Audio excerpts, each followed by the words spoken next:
దేవుడు ఎవరని మేము తెలుసుకుంటాము. ఆ తెలుసుకునే భాగంలో ఇలా జనాల మధ్యన ఉంటే దేవుడు ఎవరో మాకు తెలియదు, కానీ మేము అరణ్యములోనికి వెళ్ళి తపస్సు చేయడం ద్వారా మేము దేవుడు ఎవరో తెలుసుకుని మీకు చెప్తామని చాలామంది తపస్సు మార్గాన్ని ఎన్నుకుని వాళ్ళు తపస్సు చేసిన వారు చాలామంది ఉన్నారు. వారిని మీకు తెలుసు, చాలామంది తెలుసు కదా, మునులు, వీళ్ళందరూ మీరు పేర్లు ఉంటాయి, అందరూ కూడా చేశారు. ఇప్పటికీ ఇదిగో మేము సక్సెస్ అయ్యాము, ఇదిగో దేవుడు మేము చెప్పామని వాళ్ళు ఎవరు కూడా ఎంతవరకు లేదు. వాళ్ళ తర్వాత వాళ్ళు ఏమన్నారంటే, తర్వాత వచ్చిన బ్యాచ్ ఏమన్నారు, లేదు లేదు వీళ్ళు తప్పు చెప్పారు, వీళ్ళు జనారణ్యంలో వదిలిపెట్టి వనారణ్యం వెళ్ళినంత దేవుడు తెలియదు, జనాల మధ్యనే ఉండాలి, జనారణ్యంలోనే ఉండాలి, వివాహం చేసుకోకుండా మేము ఒంటరిగా ఉండి మేము ప్రార్థించడం ద్వారా దేవుడు ఎవరో చెప్తామని వీళ్ళు కూడా సన్యాసి మార్గం అని ఒక మార్గాన్ని ఎన్నుకున్నారు. ఈ మార్గం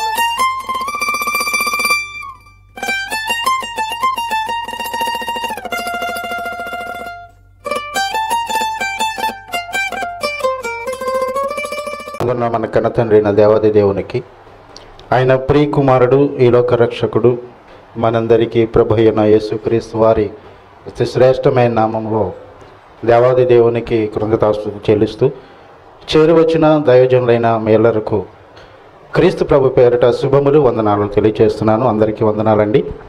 మరి నాకు ఈ అవకాశం ఇచ్చినటువంటి మన తండ్రి అయిన దేవునికి ఒకసారి కృతజ్ఞతలు తెలియజేస్తున్నాను. మనం పాంప్లెట్లు వేసుకున్నటువంటి ప్రకారంగా బైబిల్ బోధించే దేవుడెవరు అనే అంశం మీద కొద్ది నిమిషాలు, సమయం అయితే ఎంతో లేదు, నాకు ఇంచుమించుగా 11:35 అయింది. 12:15కి నాకు ముగించమని ఇచ్చారు. ఎంతవరకు అయితే నేను మీకు వివరించగలను అంతవరకు వెళ్ళి నేను సమయానికే ముగిస్తాను. ఎందుకంటే నేను సమయం పాటించేవాడిని, దాంట్లో 40 తప్పనిసరిగా సమయానికి మనం ముగించుకుందాం. వాస్తవానికి మనమందరం కూడా దేవుని పరిచారకులుగా, సేవకులుగా, దైవజనులుగా ఈ లోకంలో ఒక తీర్మానం చేసుకుని నేను దేవుని సేవ చేయాలి అని ఒక దృక్పథంతో మనం అందరూ వచ్చిన వాళ్ళమే. కనుక దేవుని యొక్క గ్రంథము ఏం చెప్తుంది అనేది ప్రతి ఒక్కరు కూడా మనం చదివి దాన్ని గ్రహించి ఆలోచించి దాన్ని మనం అనుభవించి బయటికి మనం బోధించాలనేది ముఖ్య ఉద్దేశం. కనుక ఇది నా కొద్ది నిమిషాలు దేవుని గురించి మనం అసలు బైబిల్ మనుషులు చెప్పే దేవుడు కాకుండా అనేక మంది అనేక రకాలుగా చెప్తున్నారు. అసలు బైబిల్లో ఏముంది అనేది మనం తెలుసుకునే ముందు అసలు గ్రంథాన్ని చదివే విధానం మనం కొద్దిగా తెలుసుకుని ఎలా చదవాలి అన్న విషయంలో ఒక 5 నిమిషాలు మీతో మాట్లాడిన తర్వాత నేను వాక్యపరీక్షలో వెళ్తాను. ఎప్పుడైనా సరే ఒక ట్యాబ్లెట్ కానీ ఒక సిరప్ కానీ తయారు చేసినప్పుడు ఆ కంపెనీ వాడు మార్కెట్కి రిలీజ్ చేసినప్పుడు దాన్ని ఎలా వాడాలో తప్పనిసరిగా ప్రిస్క్రిప్షన్ అనేది దాంట్లో అట్టపెట్టెలో పెట్టి మరీ డెలివరీ చేస్తారు. ఎందుకనంటే ఒక దగ్గు మంది మనం తీసుకుంటే, దగ్గు సిరప్ తీసుకుంటే అది ఎక్కువ వాడాలా తక్కువ వాడాలో తెలియనప్పుడు సమానంగా వాడితే దాని డోస్ ప్రకారంగా వాడితేనే మనకు తగ్గుతుంది. ఉదాహరణకి కోల్డ్ యాక్ట్ క్యాప్సూల్స్ ఉన్నాయి, అది దేనికి వాడతాం? జలుబుకి వాడతాం. మీరు ఉదయం సాయంత్రం మధ్యాహ్నం ఎన్ని ట్యాబ్లెట్లు సంవత్సరం పొడిగిన వేసుకున్న తగ్గదు, కొన్ని 100 ట్యాబ్లెట్లు వేసుకున్న తగ్గదు. దానికి ఒక కోర్సు ఉంది, 2 ట్యాబ్లెట్లతో తగ్గిపోతాయి. తెలుసా మీకు ఎప్పుడైనా? ఒక ట్యాబ్లెట్ వేసుకుని 4 అవర్స్ టైం పెట్టుకుని బిలో 5 మినిట్స్ బిఫోర్ వేసుకోండి, క్లోజ్ అయిపోద్ది. 2 ట్యాబ్లెట్లు తగ్గుతుంది. అది ఎవరో చెప్తారా? చెప్పరు. డాక్టర్ రాసిస్తారు, ఉదయం సాయంత్రం వాడతాం. మీరు ఎన్ని వాడినా ట్యాబ్లెట్లు వాడకపోయినా రొంప తగ్గిపోతుంది. అది ప్రాబ్లం, కొన్ని రోజులు ఉంటే తగ్గుతుంది. కానీ ఈ ట్యాబ్లెట్లు వేసుకుని తగ్గండి. అలాగా దేవుడే వ్రాయించి మన చేతికి ఇచ్చిన గ్రంథాన్ని ఎలా చదవాలో ఎవరు చెప్పాలి? గ్రంథమే మనకు తెలియచేయాలి. కనుక గ్రంథములో అలాగా దేవుడు మనకి చెప్పాడా లేదనేది 3 కొటేషన్లు మీకు చెప్తాను. ఒకటి, దేవుని గ్రంథాన్ని దేవుడు ఏం చెప్పాడంటే సారాంశం చూడండి, సారాంశం చూస్తేనే మీకు సత్యం అని కీర్తన గ్రంథము 119వ కీర్తన 160 చరణంలో రాయబడి ఉంది. నీ వాక్య సారాంశము సత్యం. అంటే సారాంశం చూడకుండా నిజం తెలియదు, సత్యం తెలియదు. మనం అక్కడక్కడ ముక్కలుగాక మనం చదువుకుంటే సారాంశం చూడకుండా వాక్యము తప్పైపోతుంది. ఉదాహరణకి చిన్న మాట చెప్తాను. క్రీస్తు యేసు నందు నిద్రించిన వారికి ఎటువంటి వారంటే వాళ్ళు నిద్రించిన వారు ఏమని ఉంది? ధన్యులు. అంతేనా? క్రీస్తునందు నిద్రించిన వారు ధన్యులు. ఇది అందరూ మనకు తెలుసు. ఇంకొక చోట ఏమని రాయబడిందో తెలుసా? క్రీస్తునందు నిద్రించిన వారు ఏమనుందో తెలుసా? వాక్యం చదువుదాండి. కొరింథీయులు రాసిన, అంటే అక్కడ ముక్క తీసుకుంటే ఎలా ఉంటుందో చూపిస్తున్నాను అంతే. కొరింథీయులు రాసిన మొదటి పత్రిక 15వ అధ్యాయము 18వ వచనం. అంతేకాదు క్రీస్తునందు నిద్రించిన వారును, మరి ఇది ఎక్కడ గోల? ఇలాగా ఎందుకు రాయబడిందన్నది ఆలోచిస్తే మనకు అర్థమవుతుంది. ఇప్పుడు క్రీస్తు యేసునందు నువ్వు నమ్మకమ్మా, నువ్వు బాగుపడతావు, ఆయనలో నువ్వు బాప్తిసం తీసుకొని ఉంటే నువ్వు మరలా క్రీస్తు ప్రభు వచ్చినప్పుడు నిన్ను లేపుతారమంటే ఆ వ్యక్తి ఈ వాక్యం తీసుకొచ్చి చూపిస్తాడు. అప్పుడు సమాధానం ఏం చెప్తాం? దాని గురించి మనం వివరంగా తెలుసుకునే ప్రయత్నం చేయాలి. ఇలాగ చాలా ఉన్నాయండి మనం తెలుసుకోవాల్సిన విషయాలు. మొదటిగా అందుకనే దీని గురించి తెలియాలంటే మనం ఏం చూడాలి? ఇప్పుడు అది ఎందుకు రాయబడిందో సారాంశం అనేది చూడాలి. ఆ సారాంశం సత్యం తెలుస్తుంది. అప్పుడు దాన్ని ఎందుకు రాయబడిందో మీరు పైకి వెళ్ళి చదివితే అక్కడ ఎందుకు రాయబడిందో రాయబడి ఉంటుంది. యేసుప్రభువు ముందే చెప్పారు, గురుగులు గోధుమలు కూడా ఉంటాయని. ఆ గోధుమలే వీళ్ళు, ఆ గురువులే వీళ్ళు. గోధుమలు అనేది ధన్యులు, వీళ్ళు నశించిపోతారు, ఒకే సంఘంలో ఉంటారు. అటువంటి వారి గురించి చెప్పబడినటువంటి భావనే ఇది తప్ప క్రీస్తు యేసునందు నిద్రించిన వారు నశించారన్న దాన్ని దీనికేట్ చేయకూడదు. ఇలాగనే ఒకటి, దేవుడు సారాంశం చూడండి, నేను ఇచ్చిన గ్రంథంలో సారాంశం చూడండి, సత్యం మీకు తెలుస్తుందని చెప్పాడు. రెండవదిగా అపోస్తలుడైన పౌలు తిమోతితో మాట్లాడతాడు. 2వ అధ్యాయం 15వ వచనంలో ఏమని ఉంటుందంటే, 2వ అధ్యాయం 15వ వచనం, తిమోతి పత్రిక 2వ తిమోతి 2వ పత్రిక 2వ అధ్యాయము 15వ వచనం.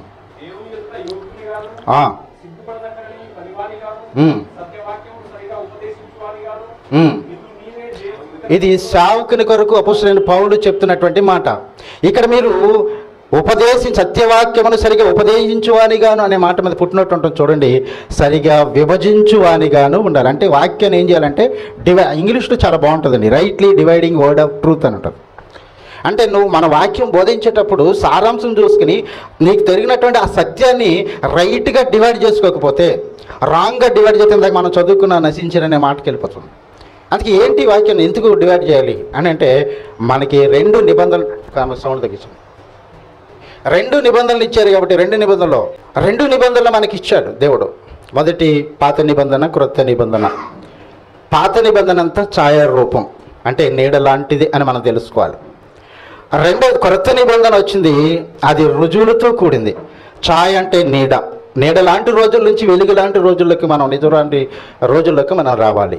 అంటే పాత నిబంధనలో మనం చదువుకున్నప్పుడు అక్కడక్కడ ఛాయా రూపం ఎక్కువ కనబడుతుంది. ఉదాహరణకి ఒక వ్యక్తిని గురించి చెప్పినప్పుడు ఆ వ్యక్తి ఎవరనేది నేడే తప్ప పలానా వ్యక్తి అని చెప్పేసి అక్కడ మనకు తెలియదు. అది ఎక్కడ తెలుస్తుందంటే క్రొత్త నిబంధనకు వచ్చిన తర్వాత తెలుస్తుంది. నేను ఉదాహరణ కూడా మీకు చదివిస్తాను, చూద్దాం ఎలా డివైడ్ చేసుకోవాలో అది కూడా చూపిస్తాను. కనుక సారాంశం చూడాలి, దాన్ని ఏం చేయాలంటే ముక్కలు అంటే డివైడ్ చేసుకోవాలి. డివైడ్ చేసుకుని డివైడ్ చేసుకున్నప్పుడు 2 పదాలు మనకు అర్థం వచ్చినాయి, లేదా 4 పదాలు మనకు అర్థం దొరికింది అనుకో. ఏది సత్యమో మనం ఏం చేయాలి తెలుసా? ఒక మనిషి జ్ఞానం దగ్గరికి మనం వెళ్ళొద్దు అంటుంది బైబిల్. ఒక మనిషి సరిపోద్దండి. ఒక మనిషి దగ్గరికి మనిషి జ్ఞానం చెప్పున్నట్టు నువ్వు వెళ్ళొద్దు. పాత నిబంధనలోనూ నా మాటలే ఉన్నాయి, క్రొత్త నిబంధనలో నా మాటలే ఉన్నాయి. నా మాటలతో సరిపలుసుకో, నీకు సత్యం ఏంటో తెలుస్తుందన్న. కొరింథీయులు రాసిన మొదటి పత్రిక 2వ అధ్యాయము 13వ వచనం.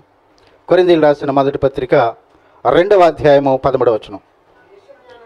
మనుష్య జ్ఞానము నేర్పు మాటలతో కాక, ఏదైతే నువ్వు డివైడ్ చేసుకున్నావో ఆ మాటలను తీసుకుని మనుష్య జ్ఞానము నేర్పు మాటలతో కాక ఆత్మ సంబంధమైన సంగతులను తిరిగి ఆత్మ సంబంధమైన సంగతులతోనే. ఆత్మ సంబంధమైన సంగతులు అంటే ఎవరివండి? దేవుని మాటలు. పాత నిబంధనలోనూ దేవుని మాటలే, క్రొత్త నిబంధనలోనూ దేవుని మాటలే.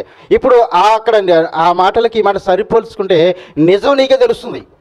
ఎవరో ఒక వ్యక్తి దగ్గరికి వెళ్ళిన అవసరం లేదు. దేవుడు తన గ్రంథాన్ని మనకి ఇచ్చాడు, మన చేతిలో పెట్టాడు. పైగా మన లాంగ్వేజ్లో తెలుగులోనే మనకి ఇచ్చాడు. కానీ మనం చదువుకున్నప్పుడు మనకు అర్థం కాదు. ఈ పద్ధతిలో మనం బైబిల్ చదివితే సారాంశం చూడాలి, డివైడ్ చేసుకోవాలి. పాత నిబంధన కొత్త నిబంధన 2 దగ్గర పెట్టుకుని సరి చూసుకుంటే నిజమేంటో మనకు అర్థమవుతుంది. ఉదాహరణకి మీకు చదివిస్తాను. అబ్రహాం గారికి మనకు బాగా తెలుసు, ఆయనకి ఎన్నో వాగ్దానాలు దేవుడు ఇచ్చాడు. 2 వాగ్దానాలు మీకు జ్ఞాపకం చేస్తాను.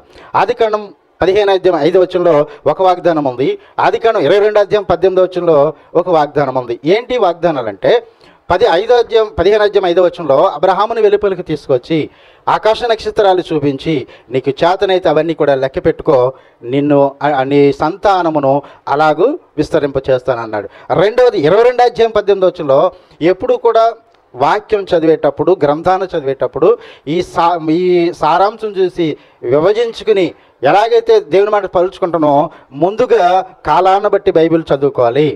అక్కడ ఎవరు మాట్లాడుతున్నారో మొదట చూసుకోవాలి, ఎవరితో మాట్లాడుతున్నారో చూసుకోవాలి, ఏమని మాట్లాడుతున్నారో చదువుకుంటే మనకు అర్థమైంది. ఆ చదువుకున్న దాన్ని సారాంశం చూసుకుని డివైడ్ చేసుకుని దేవుని మాటలు పోల్చుకుంటే మనకి సత్యము బయలుపడుతుంది.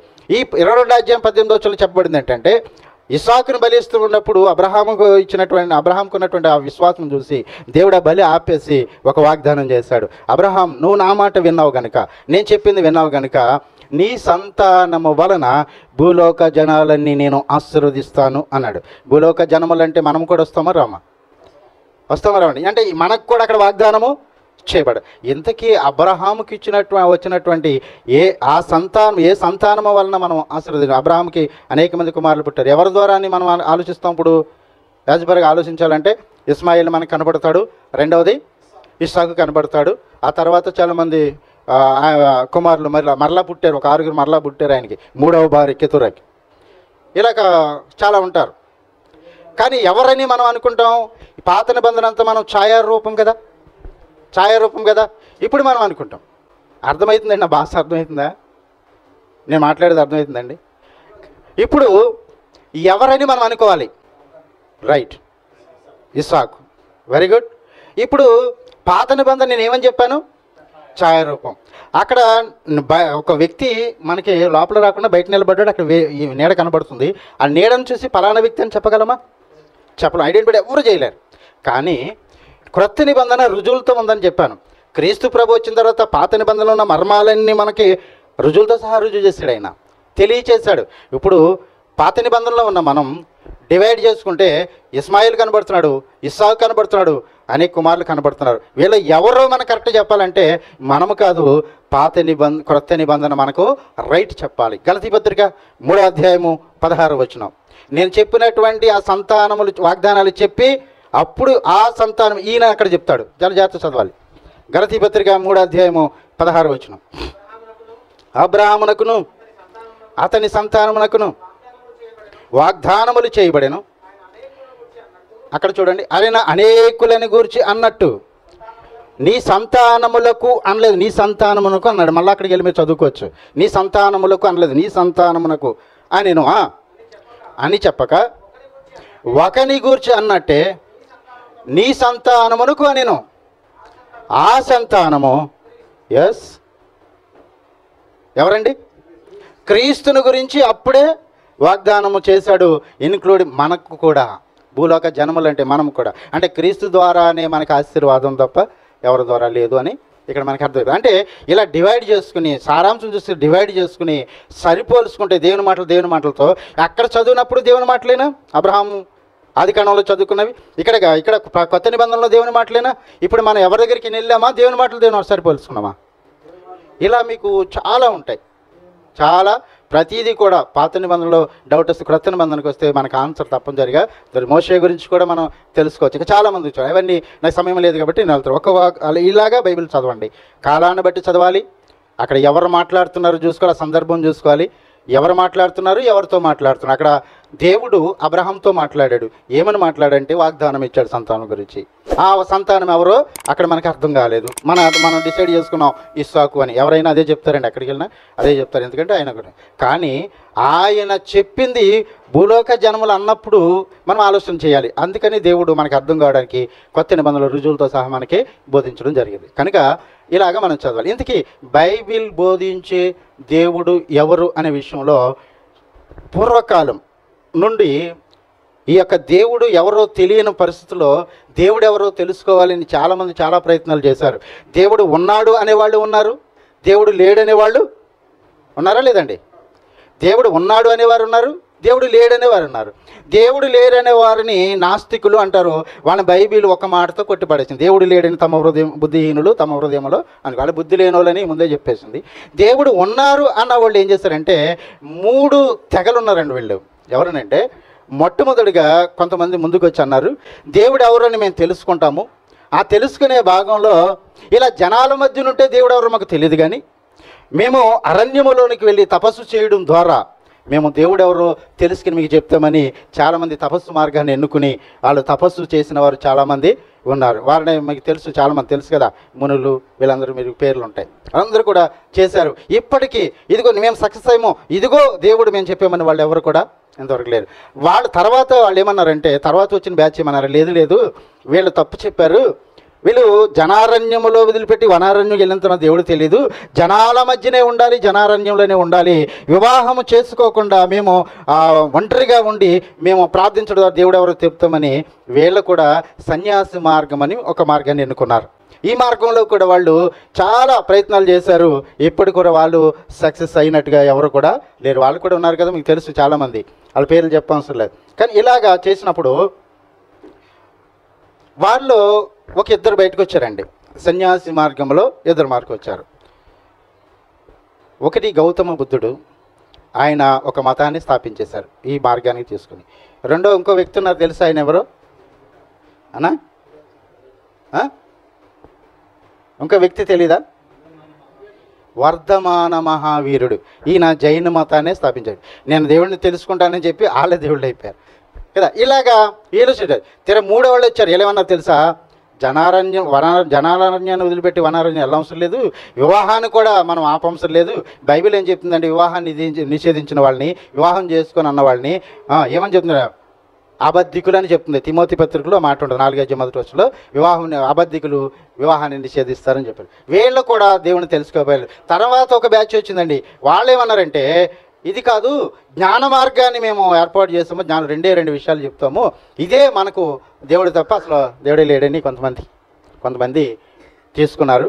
వాళ్ళు ఇచ్చినటువంటి సిద్ధాంతాలు ఏంటంటే, ఒకటి వాస్తు సిద్ధాంతము, రెండవది జ్యోతిష్య సిద్ధాంతం అని రెండు సిద్ధాంతాలు వాళ్ళు ప్రతిపాదించారు.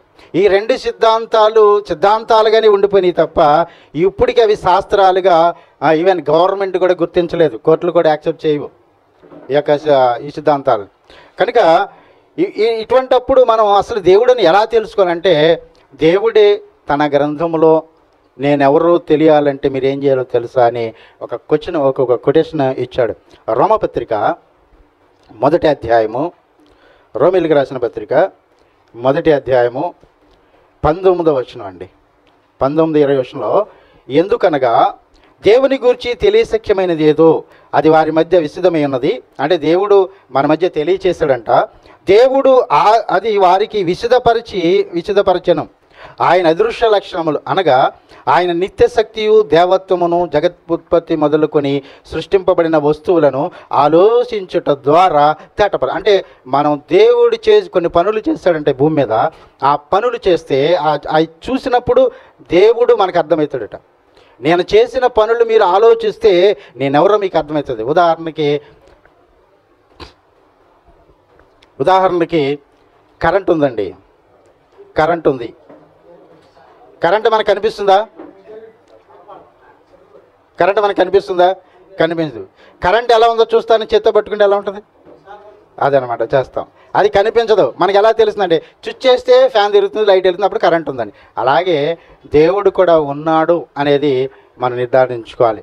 అయితే అసలు ఈ దేవుడు ఎవరు అనేది మనం చూసే ప్రయత్నం అయితే చేద్దాం. కొన్ని విషయాలు మీకు తెలియచేసి అసలు దేవుడు నేను తప్ప వేరొక దేవుడు లేడని చాలాసార్లు ఆయన ప్రార్థన మొదలుపెట్టాడు. దేవుని యొక్క పేరు అసలు ఏంటి అని అంటే, ఆయన పేరు యెహోవా అనే పేరు ఇశ్రాయేలీలు మోషే కాలం వరకు కూడా యెహోవా అనే పేరు మన పితరులు ఎవ్వరికీ తెలియదు. అప్పటి వరకు తెలిసిన పేరు ఏంటంటే సర్వశక్తి గల దేవుడు అనే పేరు మీద మాత్రమే ఆదాము నుండి మోషే వరకు కూడా సర్వశక్తి గల దేవుడనే తెలుసు తప్ప యెహోవా అనే పేరు ఎవరికీ తెలియదు. అక్కడ నుండే యెహోవా అనే పేరు ప్రారంభమైంది. అది ఎక్కడి వరకు ఉపయోగపడిందంటే ధర్మశాస్త్రం అనేది రద్దు చేసే వరకు యెహోవా పేరు అనేది ఉంది. క్రొత్త నిబంధనలకు వచ్చినాడికి యెహోవా పేరు నేను ఆపేస్తున్నాను, ఆ పేరు ఇంకా ఉండదు, ఆ పేరు మీద ఇంకా బోధ చేయరని దేవుడు చెప్పి క్లోజ్ చేశాడు. క్రొత్త నిబంధనకు వచ్చినప్పటికీ ఆయన పేరుతో కాదు కానీ బంధాన్ని ఆయన తండ్రిగా, మనం యేసుక్రీస్తు ప్రభువారు జ్యేష్ఠ కుమారుడిగా, మనం ఆయన పిల్లలుగా ఒక బంధాన్ని ఏర్పాటు చేసుకున్నాడు. ఈ విషయాన్ని చూడండి. ఆదికాండం 17వ అధ్యాయం 1వ వచనంలో సర్వశక్తి గల దేవుడు అనే పేరు మీద అబ్రహాముకు పరిచయం అయ్యాడు. నిర్గమాకాండంకి వచ్చినాడికి, మోషే గారి దగ్గరికి వచ్చినాడికి ఆయన మాట్లాడతారు చూడండి. నిర్గమాకాండం 6వ అధ్యాయము 2-3 వచనాల్లో ఇక్కడ క్లారిటీగా చెప్తాడు. మరియు దేవుడు మోషేతో ఇట్లనెను, నేను యెహోవాను, నేను సర్వశక్తి గల దేవుడు అను పేరున. ఇక్కడ చదవడంలో కరెక్ట్ చదవకపోతే మనకు అర్థం కాదు. నేను సర్వశక్తి గల దేవుడు అను పేరున చదవండి. అబ్రహామునకును, ఇషాకును, యాకోబునకును ప్రత్యక్షమైతిని కానీ యెహోవాను నా నామము వారికి తెలియపరచబడలేదు. అంటే మన పితరులందరికీ యెహోవా అనే పేరు లేదు. మరి ఆది కాండము నుండి యెహోవా అనే పేరు ఎందుకు రాసిందంటే మీకు అందరూ తెలుసు. 5 ఖండాలు రాసింది ఎవరు? మోషే గారు రాశారు. ఆయనకి తెలిసిన పేరే యెహోవా, అది మెన్షన్ చేయడం జరిగింది. ఇకపోతే ఈ యెహోవా అనే పేరు ఎక్కడ ఆపాడు అని అంటే, దీని ధర్మశాస్త్రం అనేది వీళ్ళకి ధర్మశాస్త్రం ప్రకారం ఇచ్చాను, ధర్మశాస్త్రం వీళ్ళు ఉపయోగించుకోలేదు, ధర్మశాస్త్రం ప్రకారం వీళ్ళకి నేను భర్తనై ఉన్నాను, ఆ నిబంధన వీళ్ళు మీరేరు కనుక నేను ఈ భర్త ఉన్న ప్లేస్ నుంచి నేను తప్పుకుంటున్నాను, ఈ నిబంధన రద్దు చేస్తున్నాను, తరగతి 2వ నిబంధన నేను ఇవ్వబోతున్నాను, క్రొత్త నిబంధన. అప్పుడు యెహోవా అనే పేరు ఆగిపోతుందని ఇర్మియా గ్రంథము 31వ అధ్యాయము 31 నుంచి మీరు చదువుకోండి. తర్వాత అక్కడ ఈ మాటలు ఉంటాయి. ఏమనంటే, నేను ఇశ్రాయేలు వారింటితోనూ యూదా వారింటితోనూ క్రొత్త నిబంధన చేయు దినములు వచ్చుచున్నవి అని చెప్పి, అప్పటిలో నేను వారికి ఇచ్చినటువంటి నిబంధన వంటిది నేను మరలా ఇవ్వట్లేదు, నేను ఇచ్చే నిబంధన వేరేగా ఉంటుంది. అప్పుడు వారికి పలకల మీద రాసి ఇచ్చాను, కానీ ఇప్పుడు నేను నా ధర్మ విధులు వాళ్ళ మనసులో ఉంచుతాను, నా ధర్మ విధులు వాళ్ళ హృదయముల మీద రాసి పెడతాను అని 31 నుంచి ఇర్మియా గ్రంథం 31 నుంచి రాసి కిందకు వచ్చేటప్పుడు అంటాడు, యెహోవా ఆ దినములలో యెహోవా అనే నా పేరు మీద, యెహోవా పేరు మీద బోధనందుదమని తన సహోదరులు కానీ వారు కానీ పేరును ఉపయోగించుకోరని అక్కడ యెహోవా అనే పేరు ఆపుతానని క్రొత్త నిబంధన స్టార్టింగ్లో చెప్పాడు. కనుక క్రొత్త నిబంధనలు ఎక్కడ కూడా యెహోవా అనే పేరు కనిపించదు. ఏమని ఉంటుందంటే, ప్రభువు అని బోల్డ్ లెటర్లో ఉంటుంది. రెండవది తండ్రి అని రాయబడి ఉంటుంది. యెహోవా అనే పేరు ఎక్కడన్నా ఎవరికైనా కనిపించిందండి? ఉండదు. ఎందుకని ముందే చెప్పాడు. కనుక ఈ దేవుడు ఎవరైనా ఆయన పేరు యెహోవా. ఇకపోతే అట్లా దేవుడు అంటున్నాడు కదా, దేవుడు అనే పేరుకి అర్థం ఏంటి అని మనం ఆలోచన చేస్తే, దేవుడు అనే పేరుకి 4 అర్థాలు వస్తాయి. 4 అర్థాలు. ఒకటి పూజింపబడివాడు, రెండోది ప్రార్థింపబడివాడు, మూడోది ఆరాధింపబడివాడు, 4 అధికారి. ఒకటి పూజింపబడివాడు, ఆరాధింపబడివాడు, ప్రార్థింపబడివాడు. అంటే పూజింపబడివాడు దేవుడైతే పూజించేవాడు ఎవరు? నరులందరూ పూజించవలసిందే. పూజింపబడివాడు, ఆరాధింపబడివాడు, ప్రార్థింపబడివాడు. అధికారి. 4వది అధికారి. నేను రాస్తున్నాను చూడండి.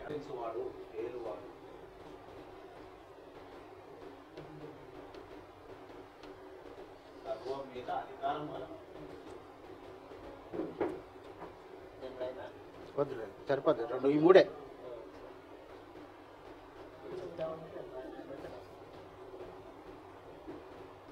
ఇంకా ముందుకెళ్తాం లేదు కదా, టైం అయిపోయింది. అధికారి. ఓకే అండి. పూజింపబడివాడు, ఆరాధింపబడివాడు, ప్రార్థింపబడేవాడు, అధికారి. అంటే పూజింపబడి దేవుడైతే పూజించేవాడు నరుడు, ఆరాధింపబడివాడు దేవుడైతే ఆరాధించేవాడు నరుడు, ప్రార్థింపబడివాడు దేవుడైతే ప్రార్థించేవాడు, అధికారి దేవుడైతే లోబడి ఉండవలసింది. ప్రతి ఒక్కరూ దేవుడు లోబడి ఉండవలసిందే.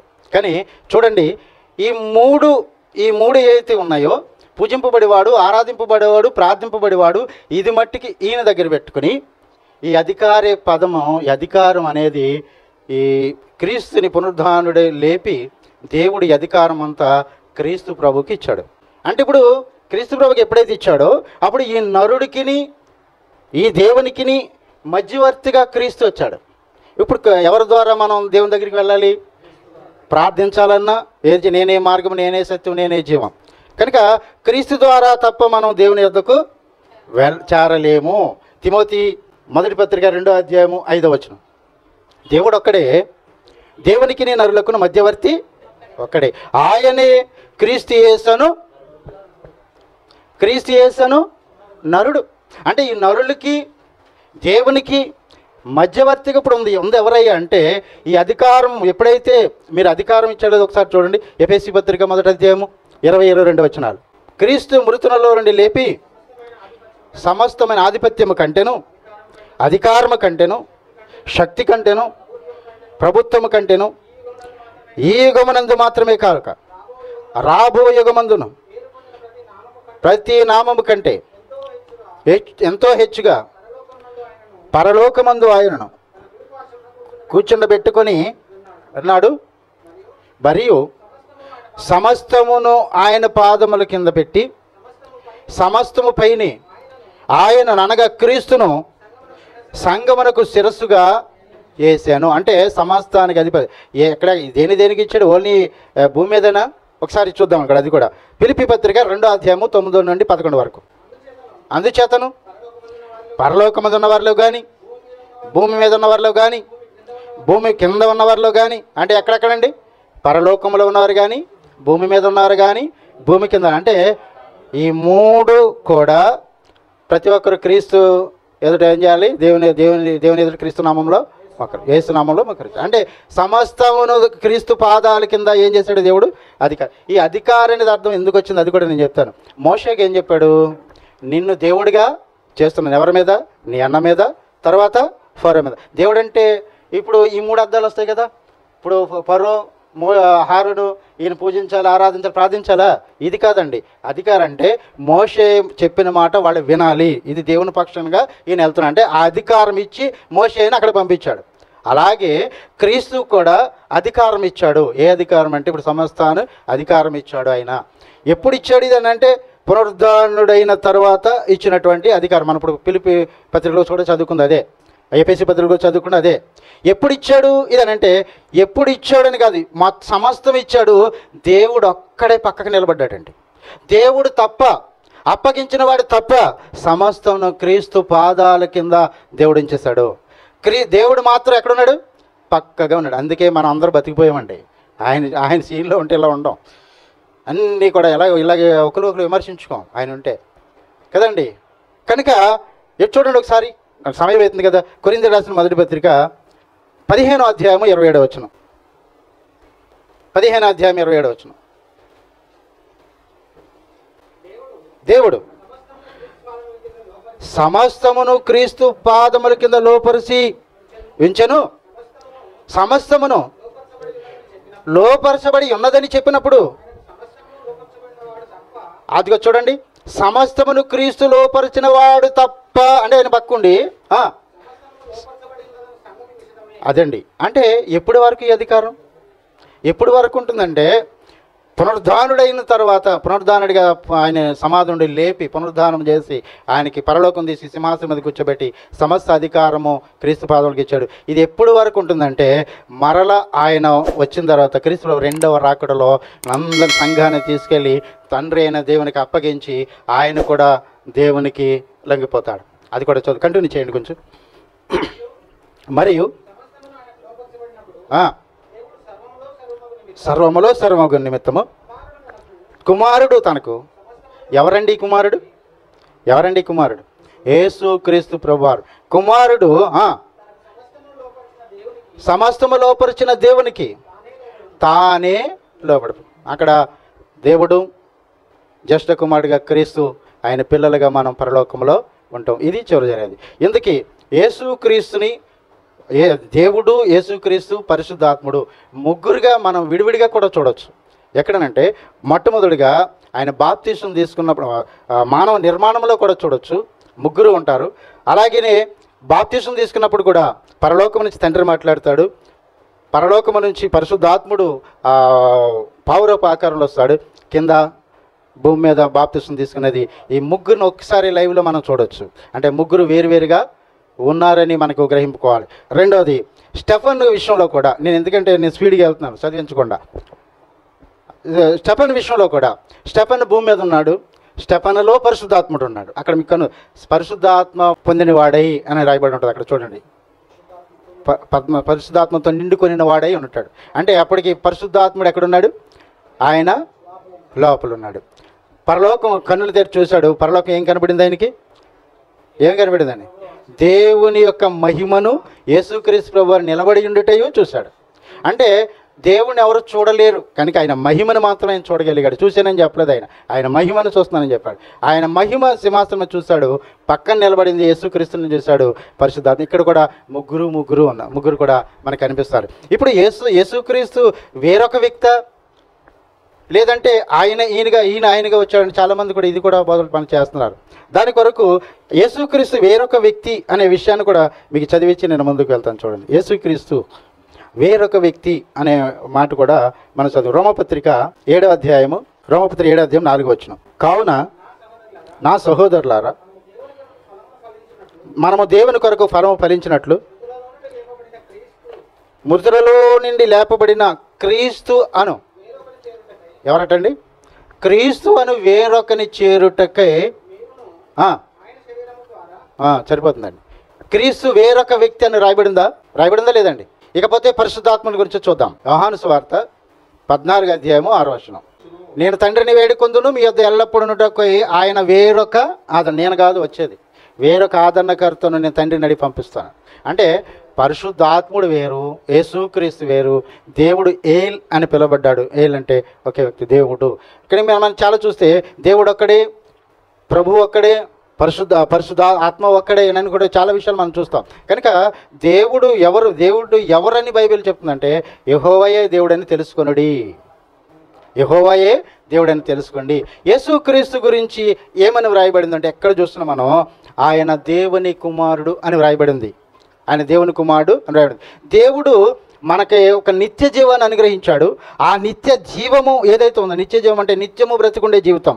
ఆ జీవితం భూమి మీద ఉండదు, మనకి ఎక్కడ ఉంటుందంటే పరలోకంలో ఉంటుంది. అక్కడ వెళ్ళి నువ్వు ఆ నిత్య జీవనం పొందాలంటే ఆ నిత్య జీవాన్ని యేసు క్రీస్తులో పెట్టాడట. అందుకనే క్రీస్తును మనం సంపాదించుకుంటేనే తప్ప, క్రీస్తుకు లోబడితేనే తప్ప ఆ నిత్య జీవానికి తెలుసుకెళ్ళదు. ఆయనే మార్గం, ఆయనకి తెలుసు, మనకు తెలియదు. అందుకే నేనే మార్గం అన్నాడు. కనుక ఆయనే సత్యం, ఆయనే జీవం. ఆ జీవాన్ని ఆయనలో అందులో పెట్టాడు. ఇది యోహాను మొదటి పత్రికలో 5వ అధ్యాయంలో 9వ వచనం నుంచి మీరు చదువుకుంటే అక్కడ ఉంటుంది. నేను చదివించడానికి సమయం లేదు కనుక. మనకు నిత్య జీవనం అనుగ్రహించిన దేవుడు ఆ జీవం క్రీస్తునందున్నది, క్రీస్తునందుంచాడు. అందుకని ఎవరు దేవుని కుమారుడని ఒప్పుకుంటారో, యేసు దేవుని కుమారుడని ఒప్పుకుంటారో వారిలో ఆ జీవం ఉంటుంది. ఎవరు ఒప్పుకోరు వాళ్ళ జీవము లేనివారని రాయబడిపోయింది. కనుక దేవుడు యెహోవా ఆయన తండ్రిగా అనుకున్నాడు. యేసుక్రీస్తు ప్రభువారు ఆయన కుమారుడు, అంటే జ్యేష్ఠ కుమారుడు. ఆయన మొదటి పుట్టినవాడు, మొదటి పునరుద్ధరణ. అందుకని ఆయన గురించి 2 పర్యాయాలు కూడా ఆది సంభూతుడు అని 2 పేర్లు అవేనే. మొదట పుట్టింది ఆయనే, రెండవసారి పుట్టింది పునరుద్ధానుడిగా లేచింది కూడా ఆయనే. దేవుడు అనాది కాలంలో ఆయన చేసిన సంకల్పం ముందు ఒకసారి జ్ఞాపకం చేసి నేను ముగించేస్తాను. దేవుడు నరులను చేయాలి అని అనుకున్నప్పుడు, ఆలోచన వచ్చినప్పుడు ఆయన ఈ నరుల గురించి ఎక్కువగా ఆలోచించి ఈ నరులు నేను చేస్తాను, భూమిని చేస్తాను, భూమి మీద పంపిస్తాను. అప్పుడు ఈ నరులు చెడిపోయిన తర్వాత నాకు దూరం అయిపోతారు, సపరేట్ అయిపోతారు. వారిని మరలా నా దగ్గర తీసుకోవడానికి ఏదో ఆలోచించడానికి క్రీస్తుని పుట్టించాడు పరలోకంలో. ముందుగా క్రీస్తుని ఎప్పుడైతే పుట్టించాడో పుట్టించిన తర్వాత నరులు చేయాలనుకున్నప్పుడు మరలా ఆలోచించి ఈ నరులకి ఏమేమి కావాలో, నివాసయోగ్యమైన భూము, కావలసినటువంటి ఆక్సిజన్, కావలసినటువంటి వనరులు అన్నీ కూడా సమృద్ధిగా సృష్టి చేసి ఆ తర్వాత నరుని భూమి మీద ఆయన సృష్టించాడు. ఆ నరుడు కొంతకాలం చెడిపాడు. తిరిగి మరలా ఆయన దగ్గర చేర్చుకోవడానికి ఆయనకు వాక్యముగా, ఆయన దగ్గర ఉన్నటువంటి ఆ వాక్యమే శరీరధారిగా భూమి మీదకి పంపించి ఆ శరీరం మీద మన పాపాలన్నీ ఆయన మీద వేసి శిలువ మీద బలి అర్పించి ఆ రక్తము ద్వారా తన బిడ్డలు మరలా తన దగ్గర తీసుకోవాలని ఈ ప్రణాళిక జగత్తు పునాది వేయబడక ముందే ఆయన ఆలోచన చేసి నిన్ను నన్ను ఈ లోకానికి పంపించాడు. కనుక ఆయన ఇవన్నీ కూడా తన ఆలోచన ప్రకారంగా తనలో తాను ఆలోచించుకునేది తప్ప ఎవరితో డిస్కషన్ చేయలేదు. గుర్తుపెట్టుకోండి. ఎఫెసీ పత్రిక 1వ అధ్యాయం 10వ వచనంలో మీరు చదువుకుని అక్కడ ఉంటుంది. దాని సంకల్పము తనలో తాను నిర్ణయించుకున్నాడు. క్రీస్తు ద్వారా పరలోకమున్నవ కానీ భూమి మీద ఉన్న ప్రతి ఆశీర్వాదము క్రీస్తు ద్వారా మనకు అనుగ్రహించాడు. 3వ వచనం నుంచి మనం చదువుకుంటే ఉంటుంది. కనుక దేవుడు ఒక్కడే, ఆయన తండ్రి, కుమారుడు క్రీస్తు, మనము ఆయన పిల్లలుగా ఉండాలనేది ఆయన జగత్ పునాది ఉండక ఆయన కోరిక ఉంది, ఆయన సంకల్పం ఉంది. ఆ సంకల్పంలో మనం అందరం ఉండాలని నేను కోరుకుంటూ నేను చాలా ఇంతవరకు ఒప్పుకొని మీ అందరికీ వందనాలు. ఈ సమయం ఇచ్చిన అధ్యక్షుల వారికి, అన్నగారికి ప్రత్యేకమైన వందనాలు.